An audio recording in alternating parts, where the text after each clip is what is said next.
আসসালামু আলাইকুম। আমরা এরকম একটা রেক্টেঙ্গেল টুল নেব। দেন আমরা এটাকে একটা কপি করব, পাশাপাশি দূরত্ব রাখবো যাতে আমাদের ডিজাইনটা খুব সুন্দর দেখায়।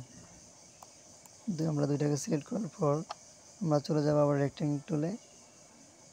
রেক্টেঙ্গেল টুল নেব, আবার নেওয়ার পর একটা শেপ ড্র করব। তো এরকম আসবে। তারপর আমরা কর্নারগুলো এভাবে মিলিয়ে দেব।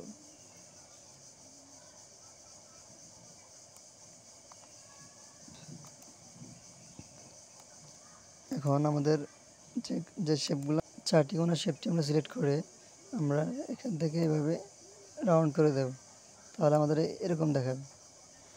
এখন আমরা এখান থেকে বাম সাইডের শেপটিকে সিলেক্ট করে আমরা রোটেট টুলে যাব। এখান থেকে 60 ডিগ্রিতে কপি করব, তো এরকম দেখাবে। তো আবার সেমভাবে পাশেরটা আমরা এভাবে সিলেক্ট করে আবার রোটেট টুলে যাব। দেন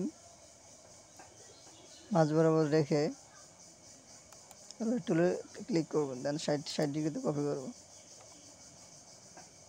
কপি করার পর আমরা যেটা করব, এখান থেকে আবার আমরা রোটেট টুলে যেয়ে এখানে একটা মাঝ বরাবর একটা ট্যাপ করব। ট্যাপ করার পর এখান থেকে মাউসের লেফট বাটন ড্র করলে এভাবে এটার সাথে মিলিয়ে দেব। ভালোভাবে মিলাতে হবে, তাহলে আপনাদের ডিজাইন করার কোনো সমস্যা হবে না। তো এখন আমরা যেটা করব, এখন আমরা সম্পূর্ণ শেপটিকে সিলেক্ট করে আমরা শেপ বিল্ডার টুলে ইউজ করব। তো এখন শেপ বিল্ডার টুল নিলাম। দেন এখান থেকে আমরা কালার অ্যাপ্লাই করব। ফার্স্টে আমরা একটা রেড কালার দিলাম। রেড কালার দিয়ে এখানে আমরা এটা সিম্পলি ভাবে ড্র করলাম।